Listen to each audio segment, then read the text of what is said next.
Welcome to today's webinar. Before we introduce the speaker, I want to make a few brief announcements. We know many of you are listening in from far away and can't attend local events or programs. That is the main reason we provide this free webinar series. We host multiple webinars per month, so please visit our website to view the current schedule. The 2017 schedule will be emailed out this week, so if you are not on our email list, I encourage you to visit our website and click on the Join Our Email List link that appears on the home page. To get instant news and events from the Johnson Center, follow us on Facebook and Twitter, as we often announce grant and scholarship opportunities, research opportunities, and last-minute events and presentations there. You can find links for these on our website at www.johnson-center.org. Be sure to follow our colleagues at the Autism Research Institute, as they host their own webinar initiative and they share some great resources on their website and social media pages.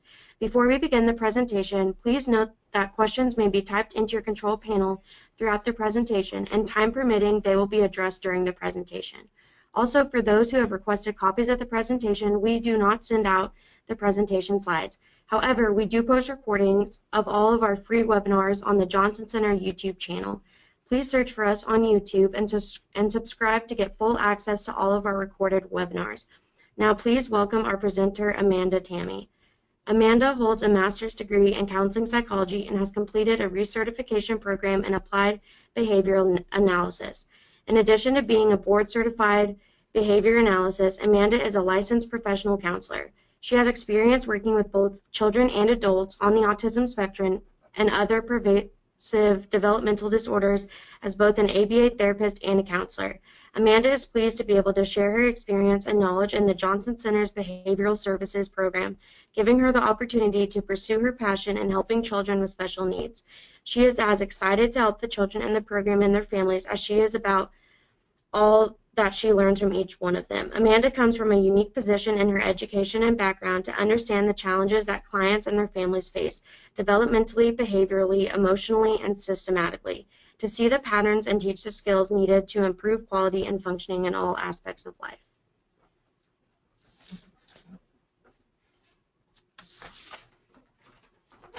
Okay, thank you, and thank you all for being here today. I'm going to apologize in advance. It is allergy season here in Central Texas, and I've got a cough and my voice is going a little bit, so I apologize in advance if I have to pause to cough or clear my throat. But thank you for being here. We're going to talk about how to go beyond behavior-specific praise today to help your child develop their social and emotional learning. So first, let's talk about what each of those things is. What is social emotional learning and what is behavior-specific praise? So when we talk about behavior-specific praise, we're talking about a positive verbal statement that shows approval of a behavior. So that's the positive, that's the praise aspect of behavior-specific praise. We're also giving a description of the behavior. That's the behavior aspect. What is the child doing that we're praising? To just give positive feedback is not enough. We also need to describe what behavior is happening that we want to see happen again. And finally, behavior-specific praise is specific to each child or each student. The praise needs to be directly to them so that they know who you're talking to. They know that what you're saying applies to them. Behavior-specific praise can be applied to any behavior. You can say, I like how you finished your work before you asked me for the iPad. It's any behavior, no matter how big or how small or how seemingly everyday and not new or not exciting this behavior is, every behavior can be praised. And the more we can find behaviors to praise, the more the child, the better of a positive relationship we can build with the child. So behavior-specific praise is more than just teaching the child what behavior we want. It's also how we build a really strong and positive relationship with the child. So as some examples, we've got some examples of of what behavior-specific praise is, and also some examples that show what it is not. So the first one says, Lisa, great job using all the colors. Maybe that is a behavior that we want Lisa to start doing. If she has one or two favorite colors, she always uses those crayons and not the other ones. And we want to increase her repertoire and increase the colors that she uses. Maybe that's it. Maybe we want to change that behavior. But maybe it's not. Maybe we just want to praise Lisa for doing something that she does all the time, because those behaviors that are already learned and that that the child already knows how to do are still important. And if we're not praising them, if we're not reinforcing them somehow, it's possible that the child can lose those behaviors. The next one that I have as an example of behavior-specific praise is, Joseph, I like how you're sharing that ball. We could even get more specific in that one and describe what's happening in sharing. I like how you're taking turns handing the ball to your friend. We can get even more specific than the word sharing so that Joseph knows what sharing is and what the behavior is that we're wanting to see. And finally, nice work staying in your seat while I'm talking, Susan. That is positive, it is behavior specific, and it is specific to that child. And notice that all of these examples are affirmative. They say what the child is doing well and not what they aren't doing. So it says you're staying seated versus you're not running around like the others. If we were to say, nice work, Susan, I like how you're not running around like the rest of the class, that's great. We're giving positive feedback to Susan, but we're not telling her what it is that she's doing. And we're also not telling the other kids what we want them to be doing. So it's better that we can make it a positive statement and say what it is that they're doing rather than a negative, I'm glad you're not doing this. Some non-examples are, great job. It's praise, it's a positive statement, but it's not behavior specific and it's not student specific. Who are we talking to, and what is the behavior that they're doing? What are they doing that they're doing so well? We don't know. And while they might still appreciate that praise, we're not giving them information to continue to do that behavior in the future. Stop that. That is none of those three criteria for behavior-specific praise. It's not positive, it's not praise, it's not behavior-specific, and it's not student-specific. And finally, don't do that in the classroom.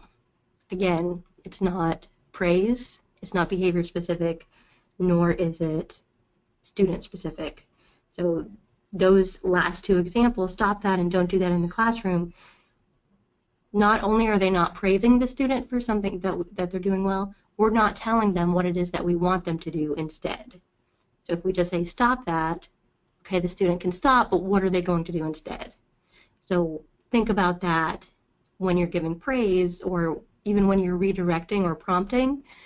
It's not just telling them to stop what you don't want them to do, but tell them specifically what should they do using behavior-specific language. Now, what is social emotional learning? According to CASEL, which is the Collaborative for Academic, Social, and Emotional Learning, social emotional learning is the process through which children and adults acquire and effectively apply the knowledge, attitudes, and skills necessary to understand and manage emotions, set and achieve positive goals, feel and show empathy for others, establish and maintain positive relationships, and make responsible decisions.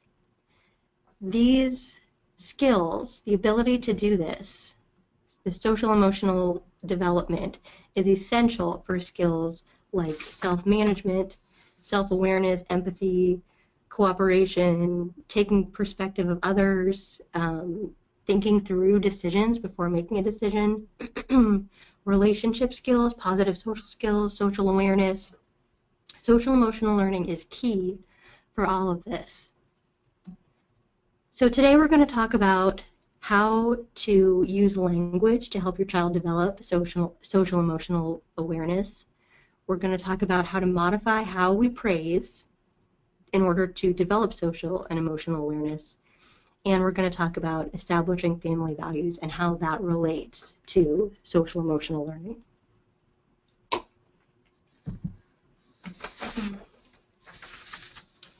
So this starts all the way back in infancy.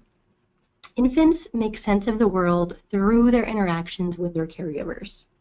If the child is stressed, the caregiver responds, either by meeting the child's needs, helping them calm down, or ignoring the child, not being there to meet the needs. Whatever that caregiver response is, teaches the child what to expect going forward. So if the child is stressed and the caregiver responds positively in a way that helps the child deal with that stress, and that response is consistent and predictable over time, the child learns to trust that the caregiver will meet his or her needs. This then results in increased anticipation that the child's needs will be met, so that the child is anticipating that their needs will be met, which decreases their emotional response over time. They no longer fear that their needs won't be met. They know that if they cry, that if they're hungry, their caregiver will feed them. They know that if they are cold, their caregiver will keep them warm. They learn to expect that their needs will be met, so it becomes less stressful. Now remember that as young children, all we have are emotions. Logic is not there yet.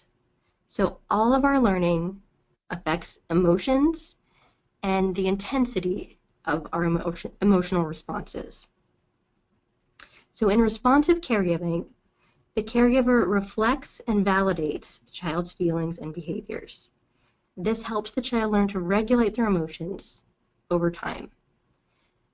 Their emotions become less intense as the caregiver helps them learn how to manage and deal with strong emotions. Now, naturally, children have limited coping skills. Consistent and predictable response from the caregiver helps to decrease the emotional intensity over time. When the child doesn't get that consistent and predictable response, the child, it's more difficult for that child to predict what's going to come next. The child feels powerlessness. I don't know if I'm going to get my needs met. I have no control over whether or not I'm going to get my needs met. And it becomes difficult to regulate strong emotions when there's not an adult there to help to regulate strong emotions. So whatever the reason for a strong emotional response, whether that's I'm hungry or there was something really scary that happened and now I feel out of control, without the help of an adult, for very young children, without coping skills yet, it's hard to regulate that. Remember that most adults, as we grow into adulthood, we learn coping skills, but most of those coping skills for adults are cognitively based, meaning we have to think about using coping skills in order to use them. Children can't do that yet. That requires our frontal lobe, the frontal lobes of our brains, which don't develop until much later. So maybe some of our coping skills are things like deep breathing, taking a break, going for a walk, reminding ourselves that it's not so bad, that this will pass. Those all require us to make the decision to use those skills. And as children, we, number one, often haven't learned those skills yet, but number two, are not able to use that part of our brain when emotions are very high to overcome the emotions, to use those coping skills rather than acting on emotion. And we're going to talk more about that a little bit later. Also, if the caregiver is in a heightened emotional state, the child's emotional state continues to escalate. Often a child and the caregiver are in tune emotionally without needing to speak to each other. If they're close by, they learn from each other's, or they get feedback from each other's nervous system through facial expression, through tone, through body posture. And the child can sense that the parent is in a heightened emotional state, and the child's emotional state will continue to escalate. There were these experiments called the still face experiment. You can find videos of them on YouTube. We don't have time to watch them in this presentation, but they show how the baby needs the response, needs that feedback from the caregiver to be able to regulate, even if it's nonverbal. When the parent's face goes stone or goes to show no emotion, even when the caregiver and the baby are having a happy interaction, when that happens, it becomes really scary for the baby. The baby doesn't know what to do without the feedback from the caregiver. Now, we as caregivers need to use responsive strategies to help the child cope with their strong emotions. This doesn't mean that we're just fixing the problem so that the emotional response goes away, but rather our job is to help the child learn that strong emotions, whether happy ones or unpleasant ones, are okay and they're temporary. Emotions don't last forever. That feeling doesn't last forever. So even if they can't control whatever it is that's making them feel that way, it's not going to last forever. We can do this through language scaffolding, in which we use our language as caregivers to help the child manage their emotions. The first step in emotional scaffolding is mirroring facial expressions. Babies understand face and tone long before they understand any verbal language. We can connect with the baby's emotions through our facial expressions. They don't understand what we're saying, but by mirroring their facial expressions, we show them that we understand. When emotions are high, even kids who are old enough to understand verbal language lose much of their language ability.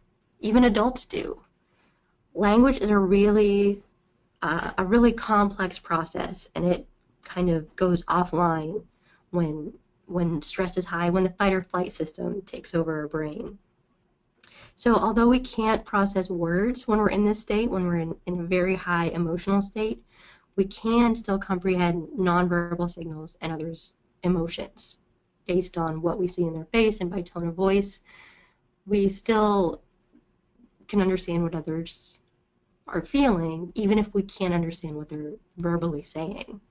So when a child is very stressed, having a meltdown, one of the best ways to help them calm down is to use your body and your nervous system and your facial expressions to show that you're calm, and that can help the child to calm themselves down much better than language can, because language, when they're in that state, they don't understand it, or they can't process it. Next, we label emotional stress, using verbal phrases to label what's happening to the child and help them understand the stressful event. What is it that's happening? When there's so much stimuli coming in, whatever it is that is causing stress, having that heightened emotional state and being in that stressful state makes it more difficult to understand the events that are happening as they're happening.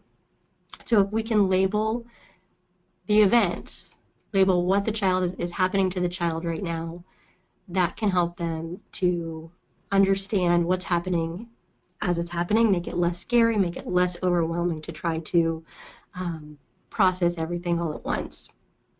And while we're doing that, we're also labeling emotions. So not only are we saying there's a thunderstorm, there's a really loud sound, we're also saying that loud sound was really scary. You felt scared when you heard that loud sound. is helping the child to understand what's happening to them. And it's also giving them the language to be able to describe for themselves how they feel when there's a thunderstorm, how they feel when they get those body sensations again. This is scared. This means I'm scared. And we often don't think about needing to teach a child about how they're feeling, but the language that goes with emotion is not always intuitive. It's not always just something that a child can pick up on, especially some of our kids with special needs.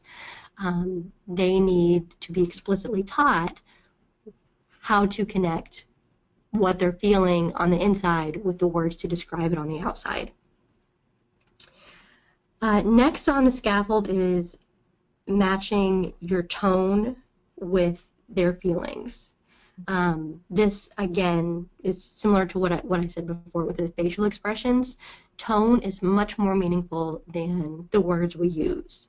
So, and this goes back to any sort of praise that you're doing. If you're saying, "Great job staying in your seat," if I say it like that, it doesn't seem like praise.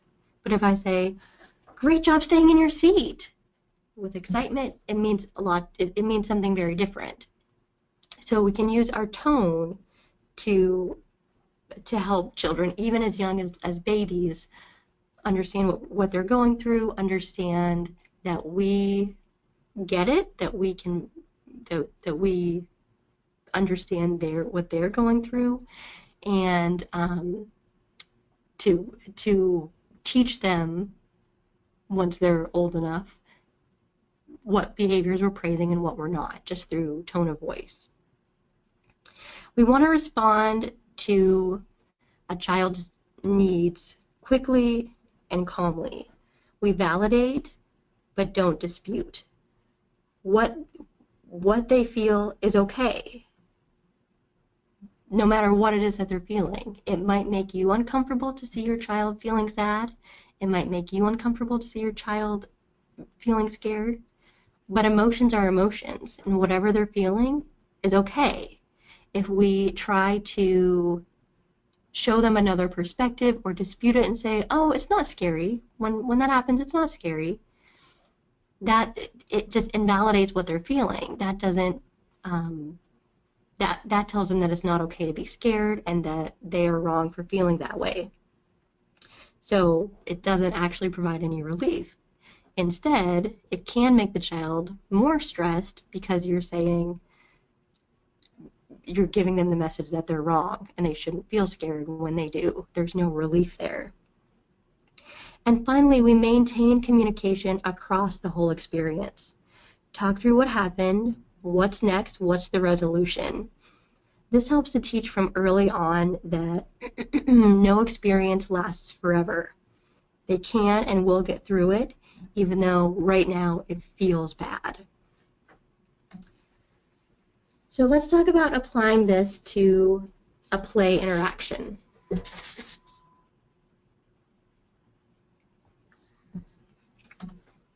So for this example, let's say a child likes to build with blocks, but every time his tower falls over, the child gets frustrated and has a meltdown. So we shape the emotional response. We start by building a very small tower and knock it down, and we explain each step in this experience along the way. Okay, let's do 2 blocks this time. So we build 2 blocks. Now I'm going to push it over. Oh, there it goes. The tower fell, and that's okay.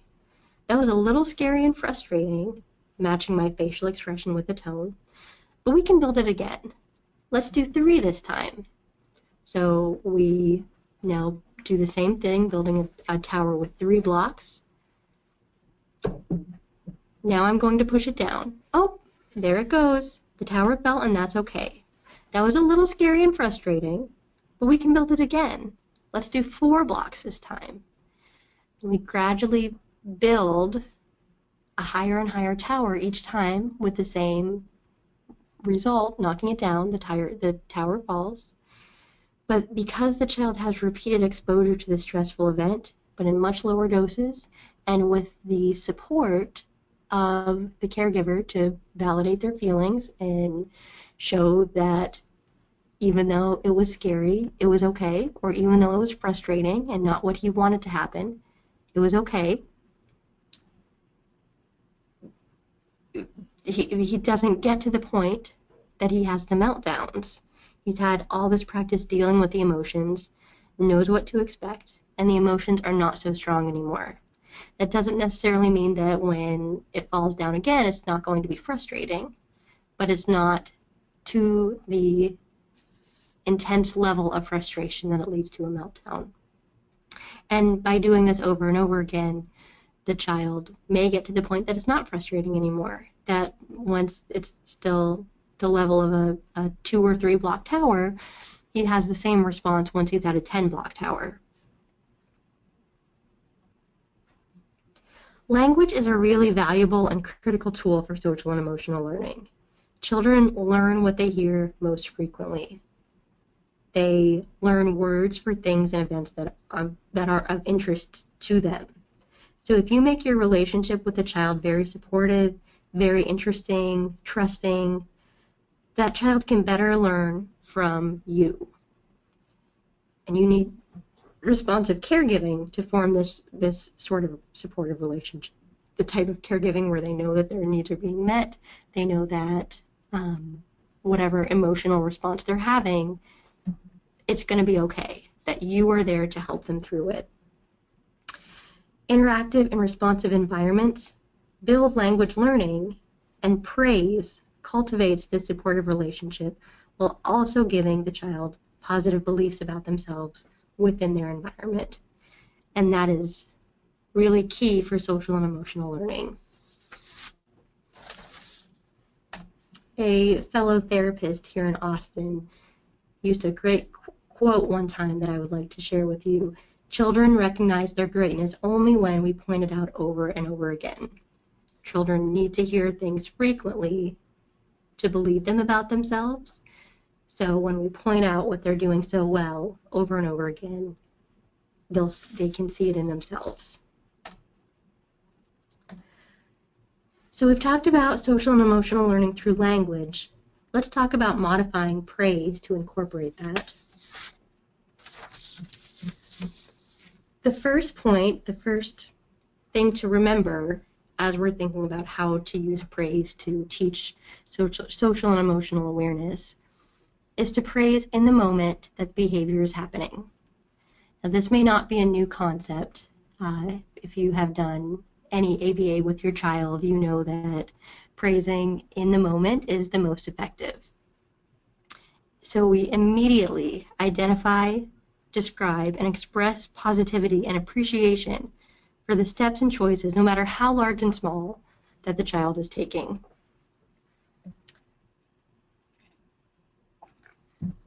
Talk about the behavior while it's happening. If we talk about it when it's not happening, or in the absence of the behavior doesn't even exist to the child. They may have done this behavior, but if it was several minutes ago, it's not in their awareness anymore. Children are concrete thinkers. So once it's not present, they can't connect to it anymore, and it's not getting reinforced after the fact. Now remember, one of the goals of responsive caregiving is this supportive, trusting, positive relationship between the caregiver and the child. So we need to be praising and giving lots of energy and lots of attention to those behaviors that we want to see. That's how we build that support and that trust and that positive relationship. For an unwanted behavior, there's a really delicate balance between giving the behavior attention in the moment that it's happening, which is when the child can best connect to it, and giving that unwanted behavior our energy and attention. Often it's really important that we talk about the consequences of unwanted behavior so that the child understands the effects of their behavior. But if the child learns that by misbehaving, that's how they get this interaction with their parents, there's attention from their caregiver, that becomes the most effective way to get that energy and attention from their caregiver, and the behavior will actually increase. So this leads me to the idea of timeout. Timeouts are very common disciplinary tools in today's society. A timeout should be a time away from reinforcement, whatever it is it's reinforcing to the child, which should include attention and energy from the parent. In this regard, timeout fails for several reasons. First, in a timeout, the wanted behavior is absent. The child did something that we did not want them to do, and that's why they're in timeout. So whatever we did want didn't happen. So there's no opportunity for praise. Remember that it's more effective to reinforce a behavior when it's happening than to punish an unwanted behavior, because there's no learning of what we want them to do instead. And praise is always more effective than punishment. So if we can praise a wanted behavior rather than punish an unwanted behavior, that's always a better option.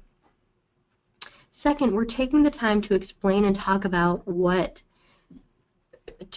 behavior while a child is in a heightened emotional state. And reasoning and explanation is not effective in this state. I know that most kids, once they're in timeout, are not, or when they're about to go into timeout at least, are not very happy. Most kids don't want to be in timeout, so they're often angry or upset, and that may be part of the reason why they're going to timeout. And timeout can be a good way, a good calm down time for the child, but if you're going to do that, I wouldn't call it a timeout. I would call it relaxing time or something like that, so that they don't associate needing to calm down with punishment. And so back to my previous point, if the child is in this heightened emotional state as you're taking them to timeout, they're not able to process language very well. So if you're trying to talk about a behavior and what they did wrong and what are the consequences and why they're going to timeout, they can't understand you very well. Language goes offline when the emotion system takes over, so the child's not really going to remember what you're saying. So does it help them to reduce that behavior in the future? Maybe not. And finally, we as parents, when we do this, when we talk to the child before or after the timeout about the behavior that they did, we're continuing to give our energy and attention to that unwanted behavior. Even if we wait until after it's over, we're still attending to the unwanted behavior. Plus, remember that that behavior is now over. It's been over for several minutes. So we're trying to teach about the behavior after the fact. Children are concrete thinkers. They're no longer connected to that behavior. So what do we do instead? Timeout is most effective when it means time away from the energetic and reinforcing relationship and interaction with that parent or other person. So remember that timeout can have the opposite of that intended effect if the child is getting most of your energy and affection before, during, or after the timeout. So while it's important that the child understands the effects of their actions and knows why they're getting timeout, we need to be careful about how much energy those behaviors get. So the key in preventing this is to ensure that the child gets lots and lots of your energy and your attention and your praise when they're doing what we want. So all of the behaviors that we want, no matter how big or how small or how much we expect them to already be doing those behaviors, matter. And we need to be reinforcing and praising and showing our appreciation and support for those behaviors. Just being present in the relationship and noticing that they're doing those things that we expect can allow you more opportunity to praise often. So if we can increase how much we're praising, how much positive attention we're giving the child, timeout becomes more meaningful because now they are really away from reinforcement. Now, again, we still need to keep that very delicate balance between talking about the behavior, excuse me,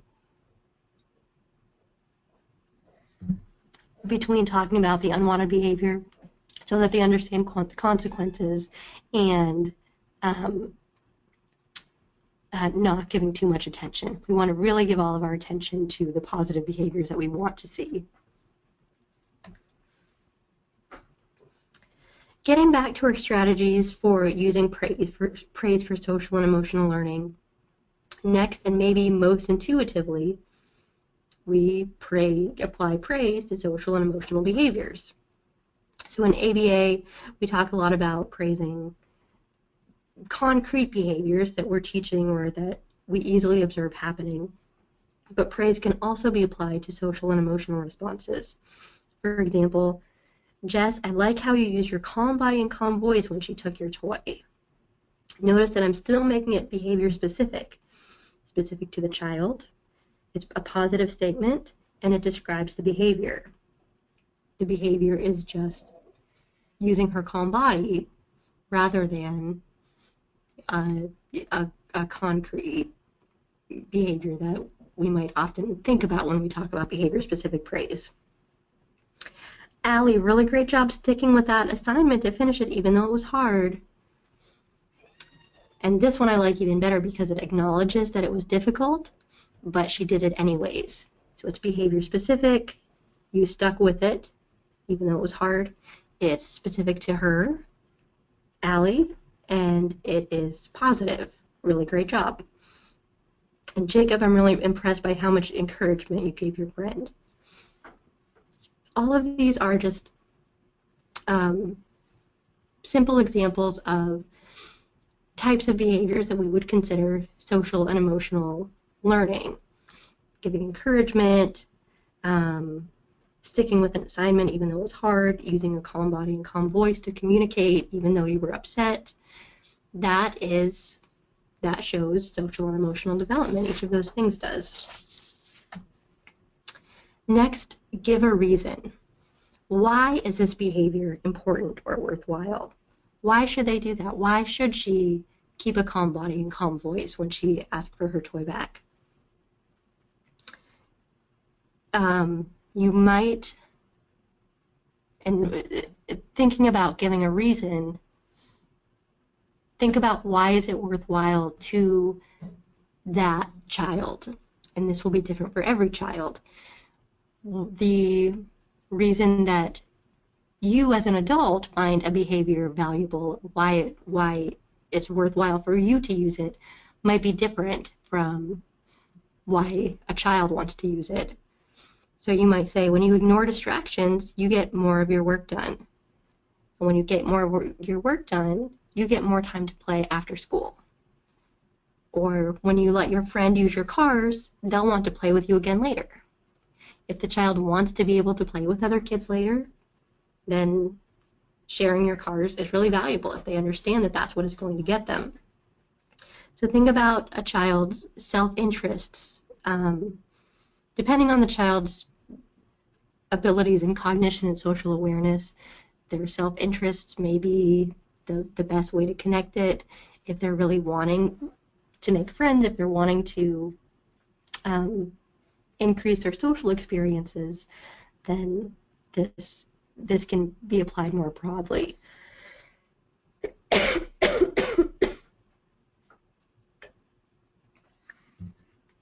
Excuse me. Next, we want to be very specific.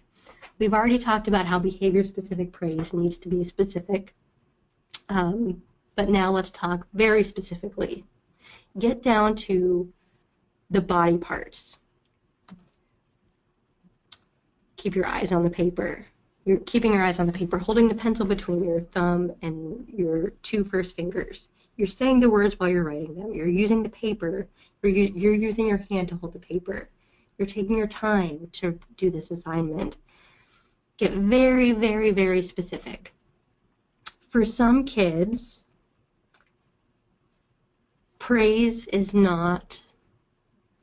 them uncomfortable, especially kids who are a little bit older. So a child might be argumentative or defensive when you try to praise them.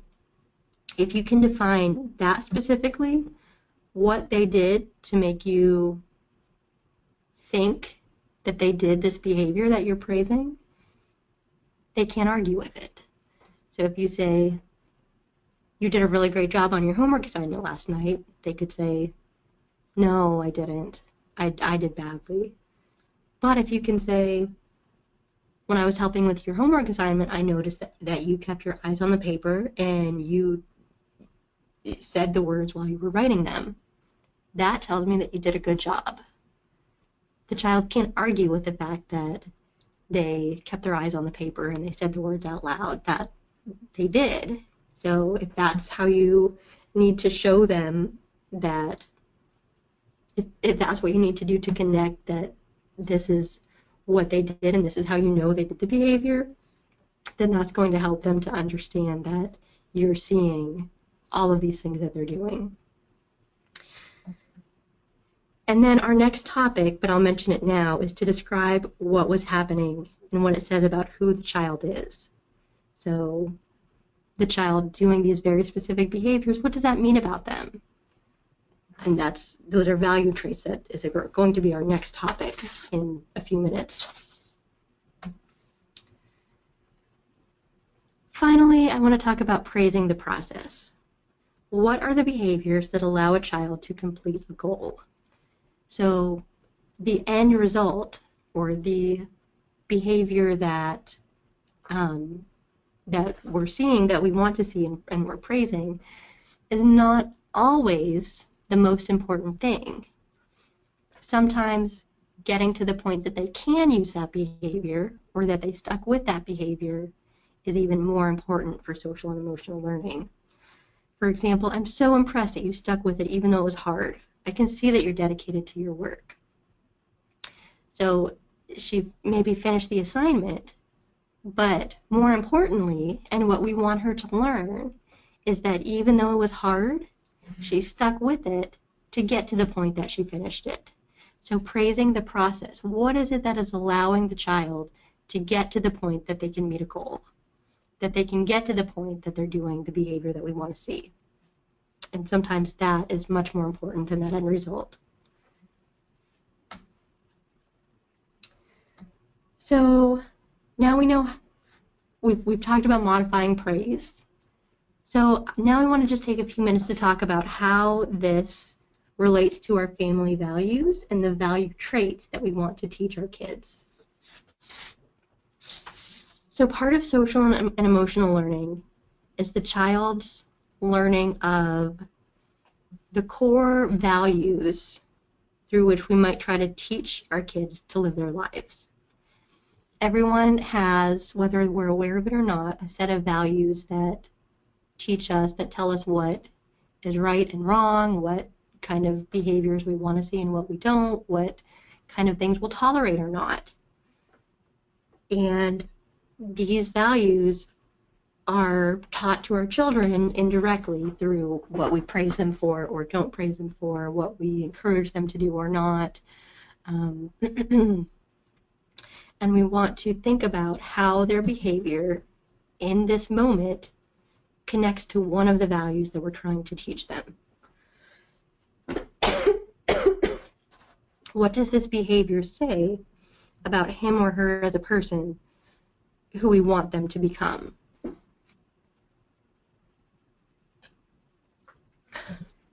So even if your child right now isn't able to understand or relate to these value traits yet, continue to state them.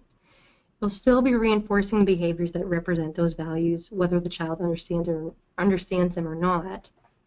And through continued use of that consistent language about their values, we make it more likely that the child will learn the meaning of those values. So what are your family values? Take a few minutes to think about the 3 or 4 core values that you want to instill in your child and the behaviors that might reflect these values.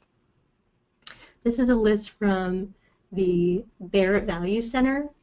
This is just an example list. This is by no means a comprehensive list of any possible values that you could have for your family. But on their website, I really like the Barrett Value Center website that shows words like this, and then a side-by-side of what that word means to a child.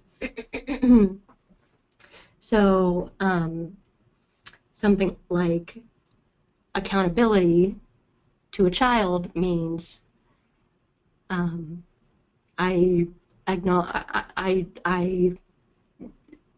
tell my parents the truth about what I did or didn't do. Something like compassion to a child might mean I'm kind to everyone no matter how they treat me. Or something like humor or fun might mean I find something funny even when it's hard. So the Barrett Value Center website does a side-by-side of how an adult would describe a value and then how the child might describe that same value. So that's a good resource as you're thinking about this. So let's just think of an example of how we would incorporate your family values into the use of behavior-specific praise. So scenario is child does a very simple action of cleaning up his lunch area after he finishes eating. We praise what he did, so the child-specific, behavior-specific, positive, using that behavior-specific praise, we tell the child what he did. We talk about why the behavior is worthwhile, so going back to the the modification of praise to include a reason why that behavior is worthwhile, and what does this behavior say about who they are in relation to your core values. So in that example, the child cleaned up the lunch area. We might say, Aiden, you did a really great job of throwing away all your trash and wiping up your space. Now it will be clean for next time. I can see that you really care about your environment. So you did a great job of throwing away your trash and wiping up your space. That's behavior-specific praise. Now it will be clean for next time. That makes the behavior worthwhile. I won't have to clean it when I want to eat there again. And I can see that you really care about your environment. If the family value is caring for the environment, this is an example of you really care about your environment. Lucy, it was great that you went to your friend to make sure she was okay while she was crying. You helped to make her feel better. It shows your kindness for your friends and family. If kindness is a family value, she demonstrated that value, and we're using our language, we're explicitly stating that to point that out. It was great that you went to your friend to make sure she was okay. That's very specific, behavior specific, and you helped to make her feel better. That made the behavior worthwhile. By going to her when she was crying, you made her feel better, so you showed that you are doing what we value in this family, which is showing kindness.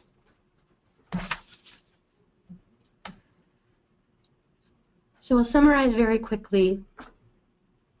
Responsive caregiving and emotional language scaffolding are key foundations for social and emotional learning. We need to give praise at the right time, giving immediate feedback for wanted behaviors rather than giving too much attention to unwanted behaviors or waiting until long after to give praise. We need to be very specific in description and reason when giving praise. And we can connect a behavior to your family's core values to help to teach the child the family core values that we want them to carry throughout their lives. It looks like I have just a couple of minutes for some questions.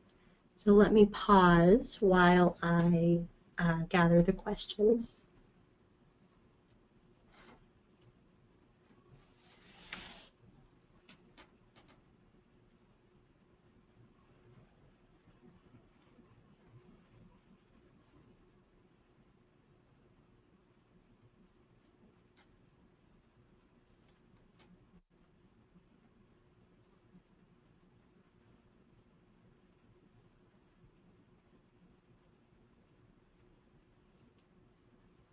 Okay.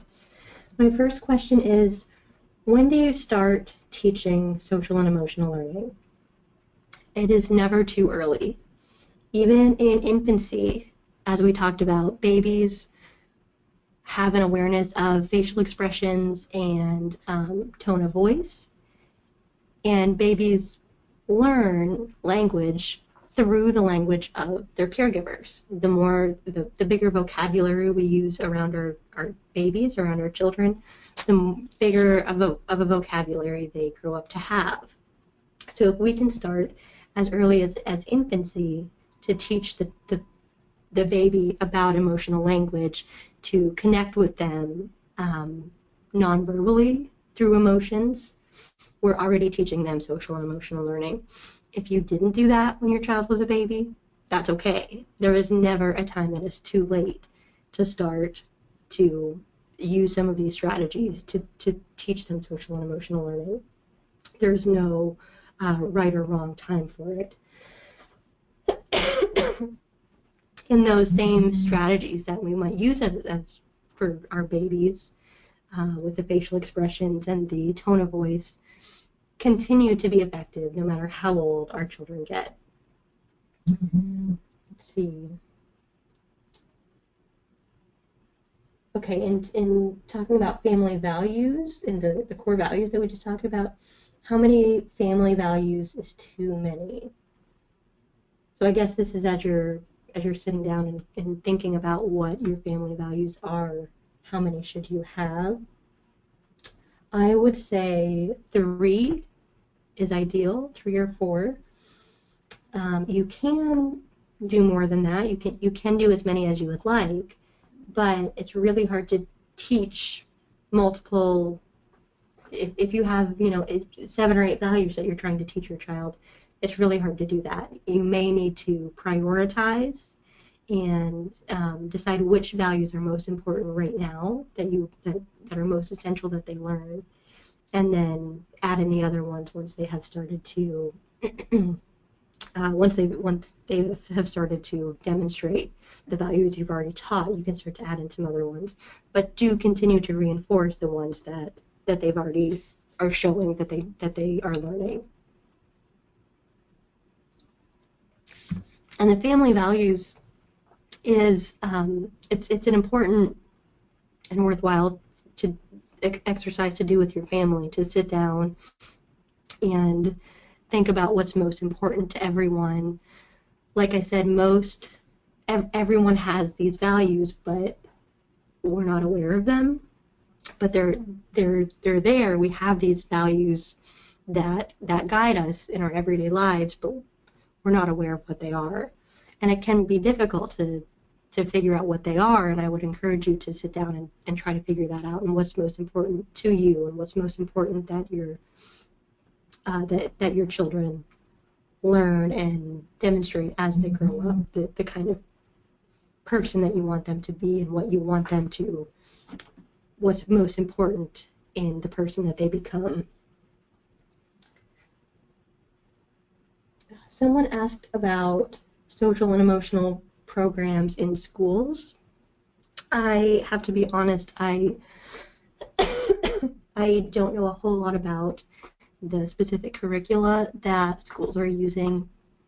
I just heard, or I just read something about the schools in, I believe it was in Tennessee, and they are using a specific curriculum, and it's now the state legislature is looking at whether or not they should continue to do that, and whether it's worthwhile to incorporate that into their school day curriculum, or whether it should be that kids are just learning these skills based on positive relationships with teachers. And it's a worthwhile question, and I don't know what they have decided, or if it's still something that they're looking at. But I will be honest, I don't know a whole lot about these school programs, but I will certainly be interested to follow the research and see what they do learn about them, what they do decide about whether or not they're worthwhile.